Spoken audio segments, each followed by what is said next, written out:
नमस्कार दोस्तों। आज़ादी के 75 साल पूरे हो चुके हैं और देश अब विकास के अग्रसर पर बहुत दिनों के बाद गतिमान हुआ है। वो याद कीजिए अटल बिहारी वाजपेयी का वो स्वर्णिम काल, इंडिया शाइनिंग।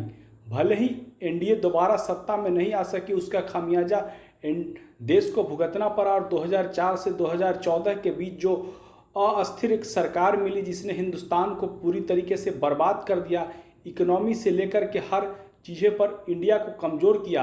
और उसके बाद देश में एक बहुत ही मजबूत सरकार मिली। मजबूत सरकार के आखिर मायने क्या होते हैं? मजबूत सरकार के आखिर मायने होते हैं देश जब बुलंदियों के शिखर पर पहुंचता है। इस देश में याद कीजिए कारगिल युद्ध पर फतह क्यों देश को मिली? क्योंकि देश में अटल बिहारी वाजपेयी के नेतृत्व में एक मजबूत नेता की सरकार थी। भले ही पार्टी के पास बहुमत नहीं था, लेकिन एक मजबूत नेता था। उसकी नीति स्पष्ट थी, उसका नियत स्पष्ट था। वो देश के लिए जीता था, देश के लिए मरता था, देशभक्त इंसान थे। वैसे महान मान और महात्मा अटल बिहारी वाजपेयी को श्रद्धांजलि देते हैं। जितनी बार उनको नमन किया जाए उतना कम है। वैसा विराट व्यक्तित्व के धनी व्यक्ति थे उस देश। उसके बाद इंदिरा गांधी ने भी देश के लिए बहुत कुछ किया था। उनके इमरजेंसी आपातकाल में मैं इंदिरा गांधी के बारे में ज़रूर कहना चाहूँगा कि वो एक तानाशाह प्रवृत्ति की व्यक्ति थी और उन्होंने आपातकाल लगाया, लेकिन देश के लिए उन्होंने कुछ न कुछ किया।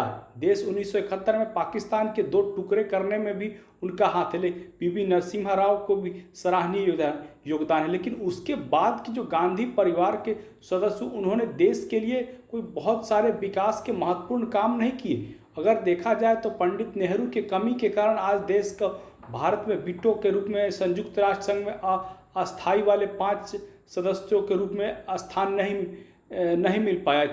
भारत उसमें स्थान चीन भारत की जगह पर ले गया। वो पंडित नेहरू की एक भूल थी, एक राजनीतिक रूप से उन्होंने गलती की। उसी प्रकार से कश्मीर समस्या पर भी वो यूएनओ में ले गए, जबकि सैन्य बल में वो ताकत थी कि भारत के पास कश्मीर जो आज पीओके है, पाकिस्तान ऑक्युपाइड कश्मीर, वो भारत को मिल सकता था। लेकिन इन सब कमियों के कारण देश थोड़ा कमज़ोर हुआ। लेकिन जब नरेंद्र मोदी के नेतृत्व में देश के पास एक विजन वाला लीडर है, जो देश को जिस विजन के साथ, जिस निर्भयता के साथ, जिस निडरता के साथ पूरे विश्व में चमका रहा है, भारत को ग्लोबल पहचान दिलाने में कोई कमी कसर नहीं छोड़ रहा है, तो आखिर क्यों नहीं देश एक बार पुनः नरेंद्र मोदी पर विश्वास करे और नरेंद्र मोदी को प्रधानमंत्री बना करके ऐसे तमाम बेरोजगार नेताओं को जवाब दे जो कि देश की एकता और अखंडता को तो खंड खंड करते ही हैं। उनमें राष्ट्रवाद नहीं है, उनमें क्षेत्रवाद है, भाषावाद है और एक अलोकतांत्रिक तरीके से वो अपनी अपनी पार्टी के चीफ बने हुए हैं। नीतीश कुमार को ही ले लीजिए, तो नीतीश कुमार की पार्टी में जो भी कोई आवाज़ उठाता है उनको पार्टी से बाहर के किनारा लगा दिया जाता है। चाहे वो आरसीपी सिंह